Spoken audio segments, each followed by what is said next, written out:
দেখো বন্ধুরা বাচ্চাটা কি কিউট না। তো হ্যালো বন্ধুরা, তো আজকে আমি ব্লগটা এখান থেকে স্টার্ট করে দিছি। তো দেখো আছে পাবদা মাছ ব্যাপারিয়া নিয়ে এসেছেন, পরে তাড়াতাড়ি করে পাবদা মাছগুলি বাবু রেখা দিয়েছে, কারণ পাবদা মাছ খাইতে বহুত ভালো লাগে। পরে পাবদা মাছটি আমি আইনা দেখো একটা গামলাতে রেখা দিছি। পরে অন্য সাইডে আমি চা বানাই রেখেছি, চাটা বানাই একদম চাটা খাইয়া লইছি। চাটা খাইয়া তো আজকে আমি ভাবছিলাম যে কলার থুর আছে আমগো গাছে, তো কলার থুরটা পাইরে লই, নাহলে কলারটাও পড়ে যাবো গা, তার লিগে কলার থুরটা দেখো পাইরা লইছি। পরে রাত্রের মাংস আছিল, খাসি মাংস আছিল আর রুটি, তারপরে আমি এগুলি ভালো করে খাই লইছি। কারণ মাংস খাইতে আমি তো একদমই খাসি খাইতাম না, সত্যি কথা কইতেছি। আমি খাসি খাওয়া বেশি দিনও হয় নাই, শিখছি। তো খাসিটা খাইয়া, খাসি দিয়ে রুটি খাইয়া পরে আমি ধর পাবদা মাছগুলি আমি কাটতে লেগে গেছিলাম গা। পাবদা মাছ কাটতে ভালো করে আমি একদম ধুয়ে লইছি। ধুইয়া পরে দেখেন কতগুলি আলু খারাপ হয়ে যেতেছে গা।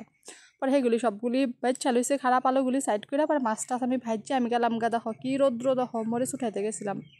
পরে দেখতে আমি সব কাটতে রাখছি পাবদা মাছ বানানোর লেগা। তো দেখতে পাচ্ছ পাবদা মাছ বানানি তোমাগুলোকে শেয়ার করি না রেসিপিটা। তো পাবদা মাছটা বানানি কমপ্লিট। তো পরে বাবু আবার খাসির মাংস আনছে। ওই দিনকার ভাব কইছিল বাবু পিসাইব, তার লেগে পিসাইব, তার লেগে আবার খাসি। আমার রাগ উঠতেছিল, মা আছে দিকটা খাসি, ওই কারণ রাত্রেও খাইছিলাম, উপায় নাই, তো বানাইলাম, মানুষ হলে তো বানাইতে লাগবো। তো দেখো দুই সাইড দিয়ে আমি এক সাইড দিয়ে মাছ আর এক সাইড দিয়ে আমি খাসির মাংসটা বানাই লইছি। তারপরে বানাই মাঝে আমি ভাবলাম যে কিছু একটা খাওয়া যায়। দুপুরটা আমি অল্প ফল খাই লইছি। ফল তো আমি বহুত ভালো পাই খাইতে। তো ফলটা খাইয়া পরে যে দেখো আমি বাইরে লইছি, আজকে ডাল বানাইছিলাম, পাবদা মাছ আর এখানে মাংস।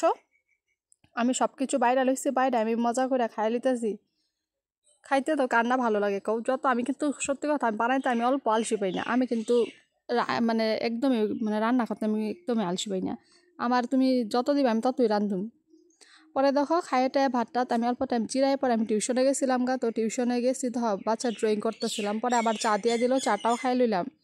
চাটা আমি কইলাম বাচ্চাটা অল্প ভিডিওটা ধরে দিতে, যে দেখো ভিডিওটা ধরে দিতে অল্প ঘুলা তাও কিছু না। পরে আয়া ঘরে আবার দিয়ে যাই বড় আইসে, পরে ধর চপ আনছিন, আলুর চপ। পরে ওরা যাওয়ার সময় আমি ওর লগে অল্প ভিডিও করে লইছি।